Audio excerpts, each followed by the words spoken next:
Mula nang salakayin ng Ukraine ang Kursk region ng Russia, mayroong kakaibang nangyayari sa mga sundalo ni Putin na talagang hinding-hindi nito magugustuhan. Marami sa mga tropa ng Russia ang sumusuko na ngayon sa Ukraine at higit sa lahat ang ilan sa kanila ay talagang nagboluntaryo pa na sumali sa militar ng mga Ukrainian at lumaban sa Russia. Isa itong sitwasyon na paniguradong ayaw makita ni Putin sa kanyang sinasabing tapat na mga sundalo. Walang eksaktong bilang kung ilan ang mga sumuko, ngunit ayon sa Ukraine at mga media, nasa pagitan ito ng 1,000 hanggang sa 2,000 tropa na kinumpirma naman ng mga nagsilabas ang larawan at mga video. Sa videong ito ay sama-sama nating alamin ang malalim na dahilan kung bakit patuloy at voluntaryong sumusuko ang mga sundalo ng Russia sa Ukraine. Pero bago tayo magpatuloy, isang like lamang po ang hinihingi ko para sa videong ito. Malaking bagay na po yan bilang suporta sa ating bawat ina-upload. Back to the video. Ayon sa mga report kapatid, kapansin-pansin ang malaking bilang ng mga sumukong sundalong Ruso sa puwersa ng Ukraine kaysa sa sumuko ng mga Ukrainian sa puwersa ng Russia. Napansin din ng ilan na mas marami sa mga sundalo ni Putin ang mas piniling umatras o sumuko sa mga sumasalakay na Ukrainian kaysa makipagbakbakan. Ang ginagawa na ito ng tropa ng Russia ay isa sa mga dahilan kung bakit nagawa ng Ukraine ang mabilis na makapag-advance sa Kursk at makuha ang nasa 1,000 square kilometers na teritoryo at 74 na mga nayon sa unang linggo pa lang ng pakikipaglaban. Mas malaki pa ito kung ikukumpara sa nakuha ng Russia sa Ukraine sa loob ng isang buong taong labanan. Ayon sa mga eksperto, ang animoy biglaan at mabilisang pagsuko ng mga sundalo ng Russia sa Kursk ay isang nakakabahala para kay Vladimir Putin dahil malaki ang potensyal na gagayahin ito ng iba pang mga sundalo na nasa frontline. Nagpapahiwatig din daw ito na habang mas nakakapenetrate ang mga Ukrainian sa mismong teritoryo ng Russia, padami naman ang mga sundalong Ruso na ayaw ng makipaglaban. Ito ay dahil karamihan umano sa kanila ay napilitan lamang o sapilitang sumusunod sa utos mula sa kanilang mga opisyal.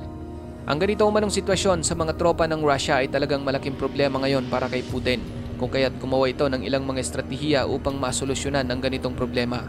Ngunit talagang hindi mapigilan ang tuluyan at unti-unting pagsuko o kusang pagsuko ng mga sundalong Russian. Isa rin sa mga rason kapatid kung bakit mas pinili ng ilang mga Russian troops ang sumuko na lamang sa puwersa ng Ukraine. Ito ay dahil sa di umano'y napakagandang pagtrato sa kanila ng mga Ukrainian. Halimbawa, maraming mga report na kapag nakakahuli ang mga Ukrainian ng mga sundalong Russian, agad pinapalabas ng Russian military sa mga kaanak ng kanilang sundalo na ito raw ay napatay sa isang labanan sa halip na sabihin na ito'y nahuli lamang. Umabot din umano sa punto na kukuha sila ng isang peking labi na kung saan ito naman ngayon ang paglalamayan at ililibing ng mga walang kaalam-alam na pamilya ng sundalo. Ginagawa raw ito ng Russia upang hindi sila ma-pressure mula sa mga kaanak na makipagnegosasyon para sa pagpapalaya ng mga nabihag. Nang malaman ng Ukraine ang ganitong kalakaran sa militar ng Russia, ang kanilang ginawa sa mga nahuling sundalo ay payagan ng mga ito na tawagan ang kanilang mga pamilya at sabihin na sila'y buhay at nasa magandang pangangalaga ng mga Ukrainian.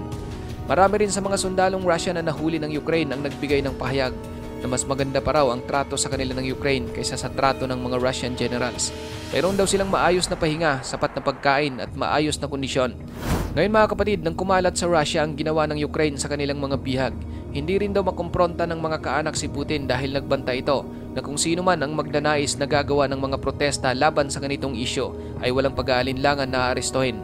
Sinunggaban naman ng Ukraine ang ganitong pagkakataon kung saan kapag nakakahuli sila ng mga sundalong Russian, agad itong kinukuhanan ng video at papayagang makatawag sa kani-kanilang pamilya nang karamihan ay hahantong sa pagpapalitan ng mga bilanggong sundalong Ukrainian na nasa Russia.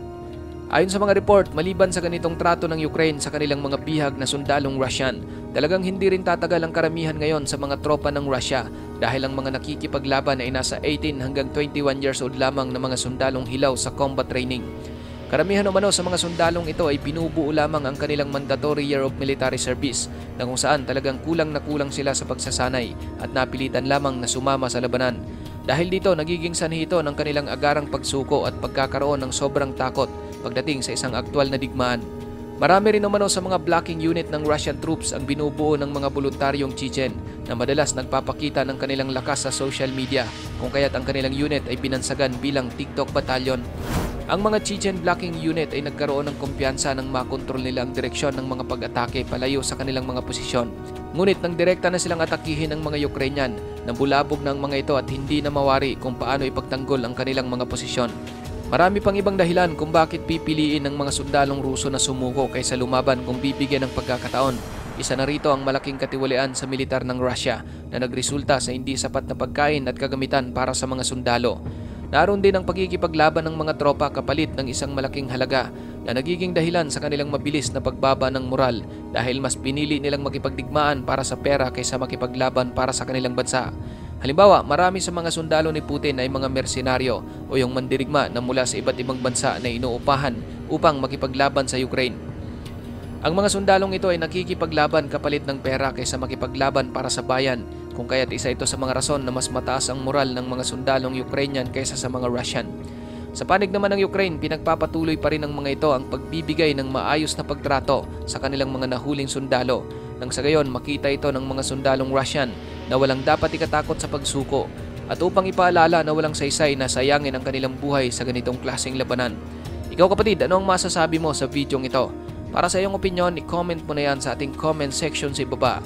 At kung nagustuhan mo naman ang videong ito, paiwan naman ako ng like at pasubscribe na rin sa ating munting channel. Maraming salamat sa panonood hanggang sa susunod na naman ating upload. Peace out!